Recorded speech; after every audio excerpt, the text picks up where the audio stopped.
zivume kwa Jehova. Sifae na zivume kwa Jehova. Sifae na zivume kwa Jehova. Sifae na zivume kwa Jehova. Sifae na zivume kwa Jehova. Sifae na zivume kwa Jehova. Celebrating the Lord for the good work as Pastor Margaret comes. Ngeomba inue mkono wako, waambie Mungu akunenea asubuhi ya leo, mtumishi wake anaponena siku ya leo. Father, we thank you this morning, and we thank you because of your servant Pastor Margaret. As she opens her mind, as she opens her mouth to speak, I pray that you're going to speak to us this morning. We cover with the blood of Jesus, and we pray that the flow of once, Lord God, our Father, be guided by your Spirit. We thank you and we honor you. In Jesus' name we pray. Karibu Pastor Margaret. Thank you very much, Pastor Charles, and thank you very much, all of you. I thank God for each one of you. It's good to see you in church again. So I want to thank God this morning for this opportunity to share with us. Our topic today is Fight to Win. Fight to Win. And just before COVID-19, our theme was on spiritual warfare. And I was to preach a Sunday after the one that we were required to stay at home because of COVID-19. And because I already had the message in mind, I said, okay, God, a day will come and I'll be able to share that message. And today I want to say, this is the day that the Lord has made for us to hear this message, so we are going to rejoice and be glad in it. Bwana Yesu asifiwe. So today we are doing Fight to Win, and we want to learn to fight to win. And I want to say right from the outset, this is not a battle where we are not sure of where we are going. It is not that the devil might win or God might win. I want to start by saying God is sure to win. Vita vyetu sio tunang'ang'ana kujua kamba ni shetani atashinda ama ni Mungu atafanya nini, atashinda. We are on the winning side. But sometimes when we are not aware of that, the devil makes us look like we are on the losing side. So I want to tell us today that we are already on the winning side. And many times when we listen to the president or to the CS speaking, and they say we have an invisible and relenting enemy, COVID-19.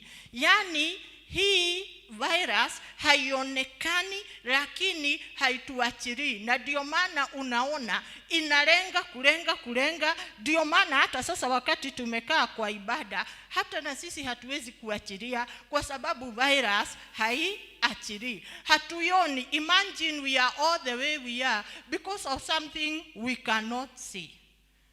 And let me say today, the devil works a bit like COVID-19 or a lot like COVID-19. We cannot see him, and yet he is organized. He is at work. He is doing things. And when we are not aware, we only see the outcome. Vile hata corona, hata ukiambiwa mtu ati iko hapa kwa hewa, ati usinikaribie, labda iko hapa karibu, ama labda imeshika mtu fulani, hatujui mpaka wakati tumemuona amelazwa hospitali, ama hatimaye tunaona mazishi yake na watu wamejihami vizuri ili kuweza kumzika. I want to say even the devil is like that. I have not been in ministry for a long time. But the more I work in ministry, the more I see the hand of the invisible enemy, both at work among non-believers and sometimes among believers. How does he find his way among believers? Ni wakati hatumtambui. When we do not know how he operates. And today I would want us to turn to Ephesians chapter 6 and from verse 12. The Bible says, our battle is not against flesh and blood, but against the rulers, against the authorities, against the world powers of the darkness, against the spiritual forces of evil in the heavens. And without elaborating a lot, I want to say the devil is organized. Shetani anakuanga na malengo. He has strategies. Ameunda kikundi chake kwa njia iliyo sawa. He does not just fight aimlessly. He does not just throw blows everywhere. He knows what he is doing. He has his forces well organized. He is a well-organized enemy. I want to say demons are not operating in confusion. If they know they should come to CCI Roiro, they know that is where they should come. They are not operating in confusion. So let them not outwit us. The Bible says in Ephesians 6:11, we should not be ignorant of the plans of the enemy. Tusiwe watu ambao hatuelewi mipango ya shetani. And you want to ask me, Pastor Margaret, why do I have to fight? Why are you telling me? Kwani mimi ni nani? Kwani mimi niko na huduma gani? Kwani mimi nafanya nini ndio shetani anipinge? Colossians 1:13 says we are now in a different kingdom. If we can read Colossians 1:13. Colossians 1:13. The Bible says he has rescued us from the domain of darkness. That is, God has rescued us from the domain of darkness, and he has transferred us into the kingdom of the Son he loves. So I want to say there are two kingdoms. Kuna ufalme wa Mungu na kuna ufalme wa shetani. Na nataka kuweka wazi vizuri. Hiyo laini ya katikati, kutoka ufalme mmoja kuingia ule mwingine, laini iliyo katikati ni wokovu katika Yesu Kristo. So the moment you accepted Jesus, you immediately switched parties. You know, as Kenyans, we understand switching parties because our politicians are always jumping from NASA to Jubilee to KANU, I don't know to which other one mpya. So the moment you accepted Jesus, hata kama ilionekana rahisi tu sana ati hapa ni kama Pastor Chege tu alikuombea ukaokoka ukaenda foundation class, let me tell you, the day you made that confession, the day you believed, that is when your devil became enemy number one. And he is not relenting. He is fighting. Because sometimes, allow me to say this, sometimes when you are not aware, he wins. You get Christians backsliding. And John 10:10 says, the enemy does not come for any other reason. The Bible says he comes to steal, to kill, and to destroy. Kwa hivyo ukinusa shetani karibu na wewe, hata kama anakaa kujificha, hata kama haonekani sana, kila wakati unajua agenda yake, finally, it is to steal, to kill and to destroy. Hapo atatoka kama ameiba mtu, ameua mtu na ameharibu. Ameiba plan, ameua plan na ameharibu plan. So the devil is just out to do that, to steal, to kill and to destroy. And so very briefly, I want to look at the strategies of the devil. Anatupinga kwa njia gani? Nitapitia tu kwa haraka. And the Reverend pointed out today that I have 4 Ds. So, all the ways the devil functions, they happen to start with a D. The first D, the devil fights us by deviating us. Kutupotosha njia. How does he deviate? He deviates you by making sure you are not following the plan of God. You are not listening to God. He deviates you by tempting you away from what the Bible says. Anakuletea mambo mengine hayako kwa Biblia. It is amazing sometimes to hear the things Christians say. Okay, the other day our president quoted and said, God helps those who help themselves. And the whole nation was in uproar, telling him that is not a verse in the Bible. But some things Christians say will amaze you. They have no biblical basis. Hawana msingi wowote wa kibibilia kusema mambo kama hayo. Ama some things we want to bring about when we want to do that which is not in the will of God. Be careful. The devil might be deviating you. How does he deviate believers? He keeps them from believing in Jesus Christ. He keeps them from getting saved. He keeps them busy. He gives them clothes to wash on Sunday morning so that they don't go to church. He deviates them from believing in Jesus. So that's the first D. He deviates us from the plan of God. The second thing, he delays us. Anachelewesha mambo. He delays.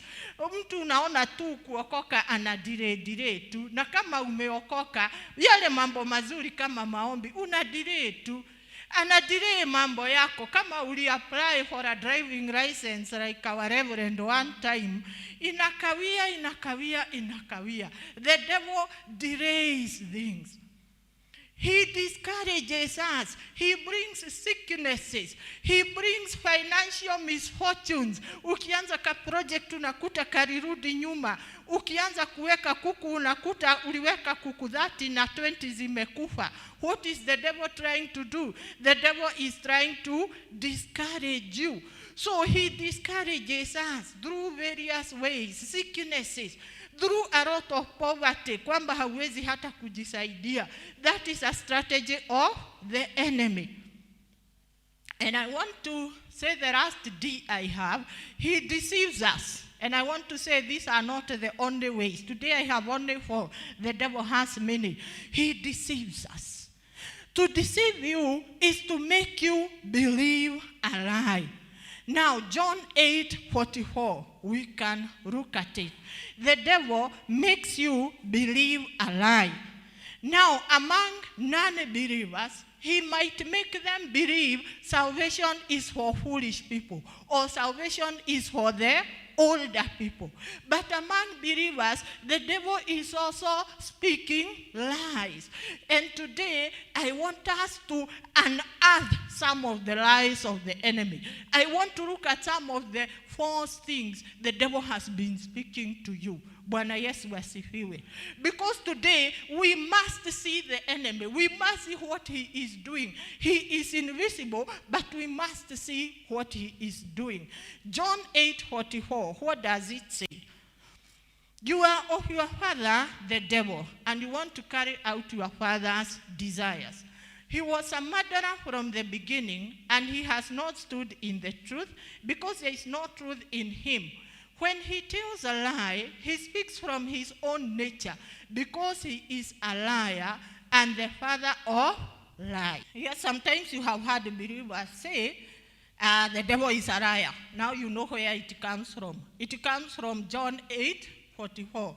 The Bible says, yeye akiongea uongo, hiyo ni lugha yake. That is his mother tongue.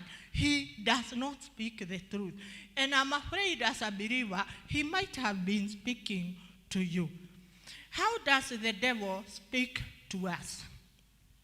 The devil speaks to us by creating a certain kind of thinking in our minds that gets us defeated or that gets us not to believe in the promises of God.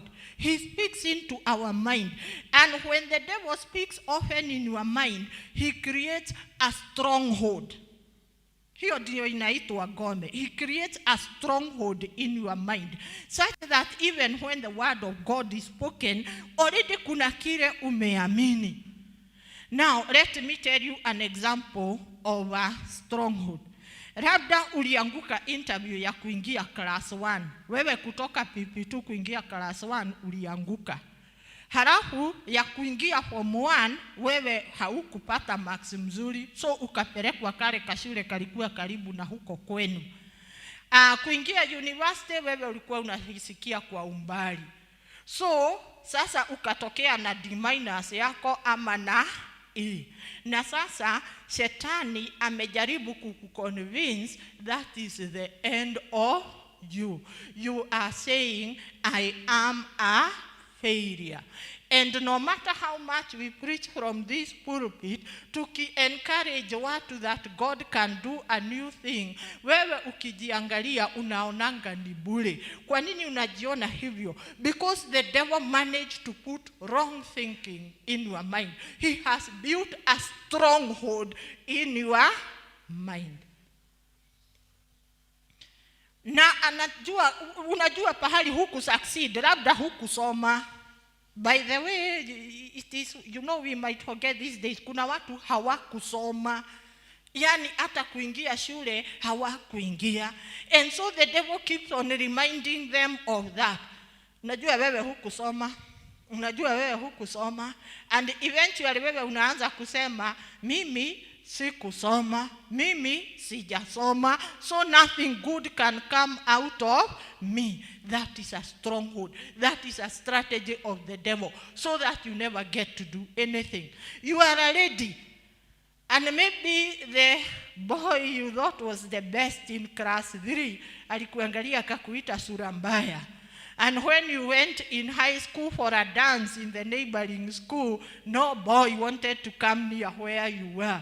So you convinced yourself you are ugly, you are bad looking. And these days you don't even face people because you believe you are bad looking. The enemy has built a stronghold in your mind. So you are even confessing, mimi hata kuolewa siwezi kuolewa.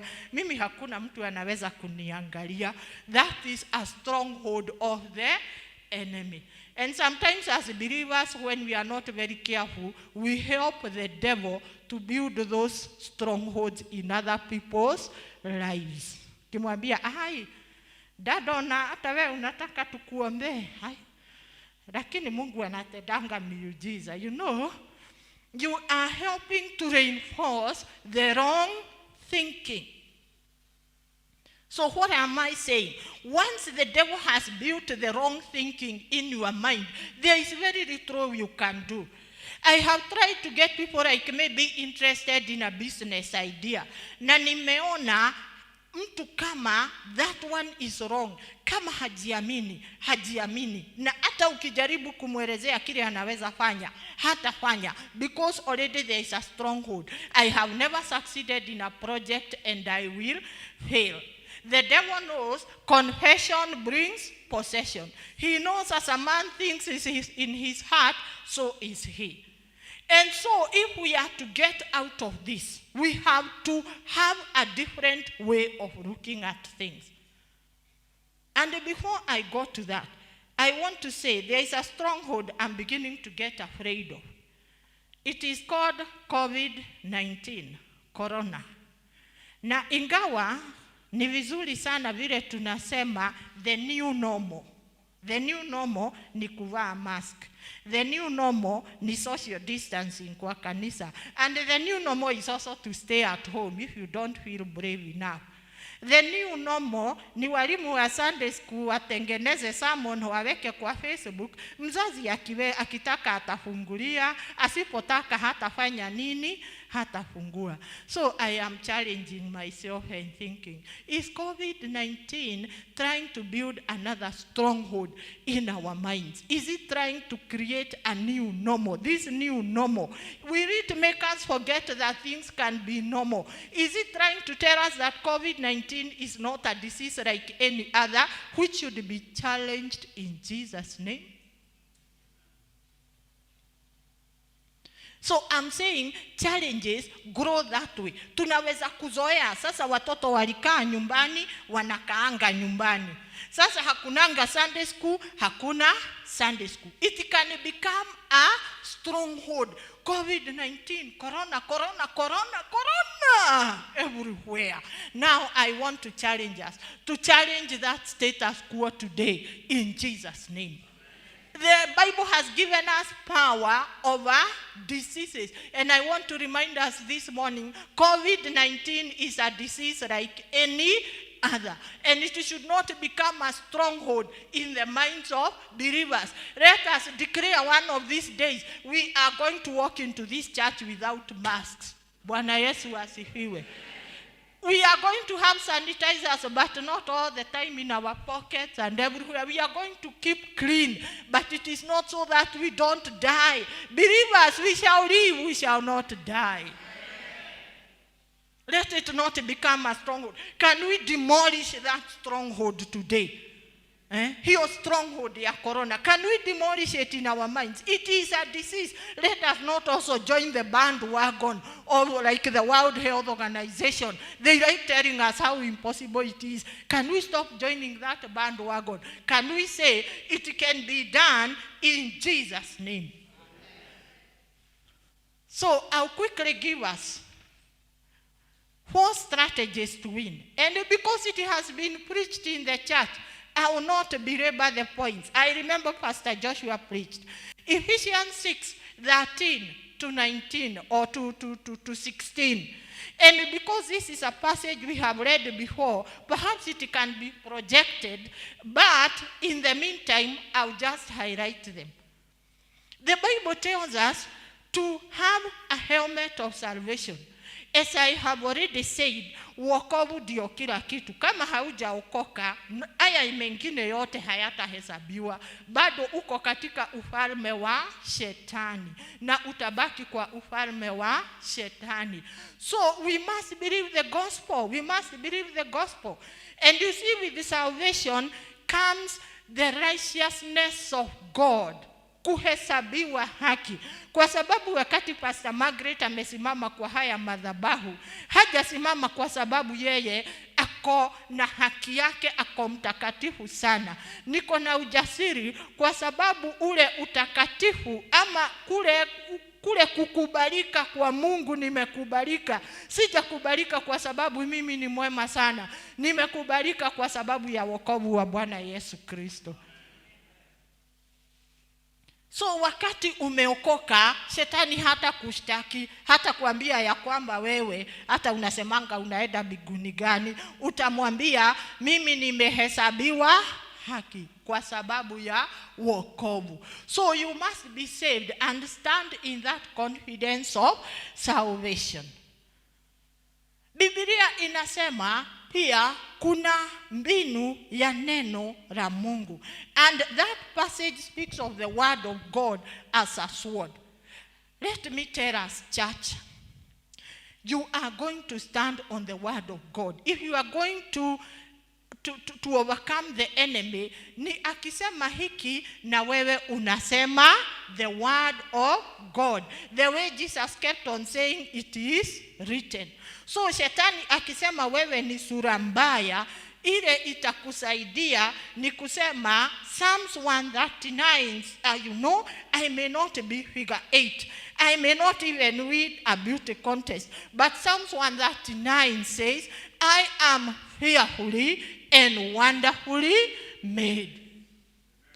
When the Bible reminds you that you are a failure, that there is nothing you can do that will succeed, you can say, I can do all things through Christ who strengthens me. So I am saying it is the word of God that makes us stand. When you are sick, you say, the Bible says, it is he, Psalms 103 verse 3, it is he who forgives my sins and who heals all my diseases. Sio ujasiri mwingine wowote utatushindania, ni kusimama kwa lile neno limeandikwa katika Biblia. It is standing by the word of God. The Bible says we must stand in faith. Na nataka kusema imani inapatikana kutokana na kusimama na neno la Mungu. You see, when you say, he heals all my diseases, and then you start confessing, I am healed, because the Bible says he has healed all my diseases. That is the faith God works with. Sio ile ingine ya kujijaza, sio ya kusema, oh, you know, hote, hata mimi naweza. Sio hiyo, ile Mungu ana respect faith ni ya kusema, Biblia imeandikwa, he heals all my diseases, so I am healed. Bwana Yesu asifiwe. That is the faith we are talking about. The Bible tells us to pray. It is a weapon against the enemy. The Bible tells us to pray at all times, and to pray in the Spirit. And I want to say praying in the Spirit is praying prayers that are directed and generated by the Spirit of God. The Bible says the Holy Spirit helps us to pray when we do not know how we ought to pray. So we are going to defeat the enemy when we pray, and in praying we pray in faith, the faith that is in the word of God. I have finished. As I invite Reverend to come, I want to say Mark 16 has some promises for us this morning. We can stand on them. The Bible says those who believe, not the pastors, not the bishops, those who believe, they can cast out demons. And I was saying in the first service, if a demon shows up in church, sometimes you know demons inapendanga kujionyesha hapa even in a service. Zikitokea, the Bible does not tell us to start praying to God. The Bible tells us believers can cast out those demons. So next time a demon manifests, remember you are a believer, you can cast out a demon. That is in the word of God. The Bible says you can speak in new tongues. The Bible says even poison may not harm you. The snakes zile unaota nazo usiku, they will not harm you, because as a believer you have authority over all those things. And finally, as a believer, wakati mtu anagonjeka, hata kama pastor hayuko karibu, you can lay your hands on that person and that person will recover. And may the Lord God bless you. Thank you so much, Pastor Margaret, for the word of God, that we are going to fight. We are going to fight to win, not fighting to lose. And that the spiritual battle is real, and our enemy is real, and he has got his strategies of winning. But he has also given us some strategies we can use as believers to win the battle that we have been engaged in. Thank you so much. When the devil brings negative things in your mind, bring in the word of God.